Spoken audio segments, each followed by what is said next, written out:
இந்த உலகளாவிய பிரேக்ஷாபத்துல தான் சீனா உலக வர்த்தக அமைப்பு WTO தொடர்பான ஒரு அறிவிப்பை வெளியிட்டிருக்கு. ஆமாம், கேட்டேன்.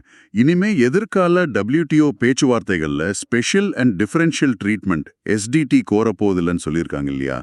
அது என்ன SDT? கொஞ்சம் விளக்க முடியுமா? சுருக்கமா சொன்னா SDTங்கிறது WTO ஒப்பந்தங்கள்ல வளரும் நாடுகளுக்கும் பின்தங்கிய நாடுகளுக்கும் கொடுக்கப்படுற சில சிறப்பு உரிமைகள், சலுகைகள். உதாரணத்துக்கு விதிகளை அமல்படுத்த கூடுதல் அவகாசம் கொடுக்கறது, சில சந்தைகளுக்கு முன்னுரிமை அணுகல் கொடுக்கறது, இந்த மாதிரி. ஓ, அப்போ சீனா இப்போ இதை வேணான்னு சொல்றது பெரிய விஷயமா?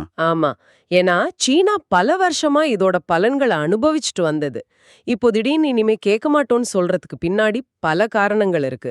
அமெரிக்காவோட அழுத்தம் ஒரு பக்கம். சீனா SDT-ய தவறா பயன்படுத்துதுன்னு விமர்சனமும் இருந்துச்சுல்ல? ஆமா, அந்த விமர்சனமும் ஒரு காரணம்.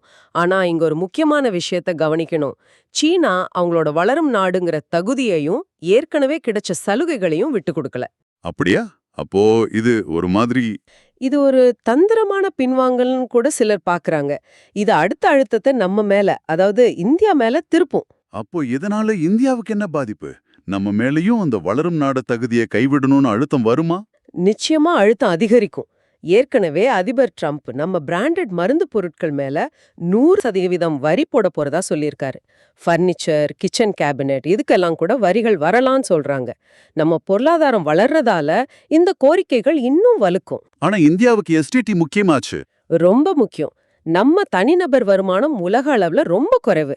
136வது இடத்துல இருக்கும். அதனால நம்ம பாதிக்கப்படக்கூடிய மக்களை பாதுகாக்க சில துறைகள்ல அதிக வரி விதிக்க, விதிகளை அமல்படுத்த கூடுதல் அவகாசம் இதெல்லாம் நமக்கு தேவைப்படுது. குறிப்பா விவசாயத்துல. விவசாயத்துல எப்படி இது முக்கியமா இருக்கு? நம்ம நாட்டுல பாதி தொழிலாளர்கள் விவசாயத்துல இருக்காங்க. ஆமா, 140 கோடி மக்களோட உணவு பாதுகாப்பு. அதேதான், அதுலதான் இருக்கு. WTO விதிகள் படி விவசாய மானியங்களுக்கு சில வரம்புகள் இருக்கு.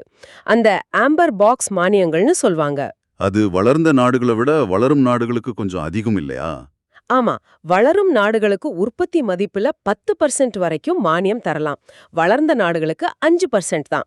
இந்தியா இந்த சலுகையை பயன்படுத்தி நம்ம விவசாயிகளுக்கு மானியம் கொடுக்குது. MSP, அதாவது குறைந்தபட்ச ஆதரவு விலை, மத்த உள்ளீட்டு மானியங்களை எல்லாம் சேர்த்து வருஷத்துக்கு 40 பில்லியனுக்கும் அதிகமா செலவு பண்றோம். இது நம்ம பொது விநியோக திட்டத்துக்கும் உதவுது தானே? 80 கோடி மக்களுக்கு மானிய விலையில தானியம் கொடுக்கறோம். கரெக்ட். ஆனா இங்க வளர்ந்த நாடுகளோட இரட்டை நிலைப்பாட்டை கவனிக்கணும். அவங்க 2023ல மட்டும் $850 பில்லியன் விவசாய மானியம் கொடுத்திருக்காங்க. என்னது, 850 பில்லியன்? ஆமா, ஆனா அவங்க அதையெல்லாம் கிரீன் பாக்ஸ்ங்கிற பேர்ல நியாயப்படுத்துறாங்க.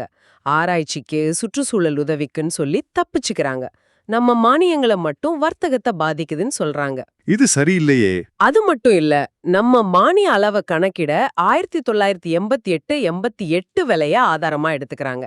அது இப்போதைய நிலவரப்படி பார்த்தா ரொம்ப குறைவு. இதனால நம்ம மானியம் அதிகமா தெரியுதுன்னு அமெரிக்கா மாதிரி நாடுகள் குற்றம் சாத்துறாங்க. அப்போ இந்தியா SDT சலுகைகளை இழந்தா என்ன ஆகும்? என்ன ஆபத்துகள் இருக்கு? நிறைய ஆபத்துகள் இருக்கு. மானியங்களை 20-30% குறைக்க வேண்டிய நிலை வரலாம். கிராமப்புற வருமானம் 10-15% குறையலாம். உணவுப் பொருள் விலைகள்ல ஏற்ற இறக்கம் அதிகமாகலாம். ஊட்டச்சத்து குறைபாடு, குறிப்பா குழந்தைங்க கிட்ட இன்னும் மோசமாகலாம். இது பெரிய பிரச்சனையாச்சே. அப்ப இந்தியா என்ன செய்யணும்? நம்ம வியூகம் என்னவா இருக்கணும்? சில வழிகள் இருக்கு.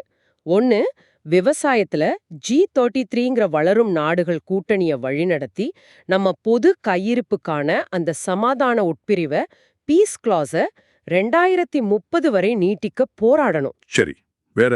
நம்ம மானியங்களை கொஞ்சம் கொஞ்சமா கிரீன் பாக்ஸ் திட்டங்களுக்கு மாத்த முயற்சிக்கலாம்.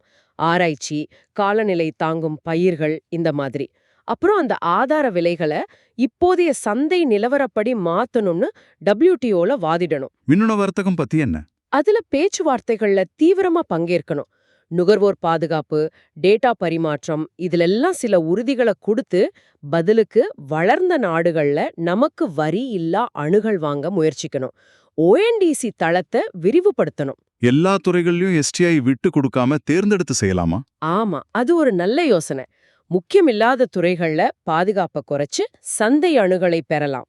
ஆனா விவசாய மாதிரி முக்கியமான துறைகளுக்கு விலக்குகளை தக்க வச்சுக்கணும். அறிவுசார் சொத்துரிமை IPR விஷயத்துல ஒரு சீர்திருத்தத்தை நாமளே முன்வைக்கலாமா? கண்டிப்பா.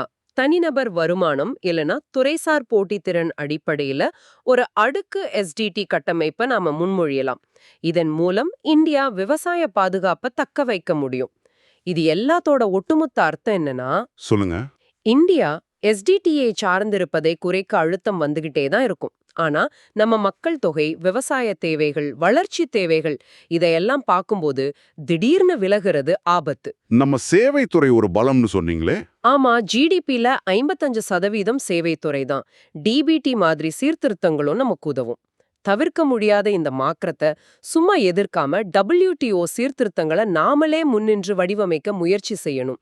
வளர்ச்சிக்கும் சமத்துவத்துக்கும் பாலமா நம்மள நிலைநிறுத்திக்கணும். சரி, இப்போ நம்ம கவனம் பாதுகாப்பு துறைக்கு போகலாம். இந்திய விமானப்படையில ரொம்ப வருஷமா சேவை செஞ்ச MiG-21 போர் விமானங்களுக்கு செப்டம்பர் 26 அன்னைக்கு முறைப்படி ஓய்வு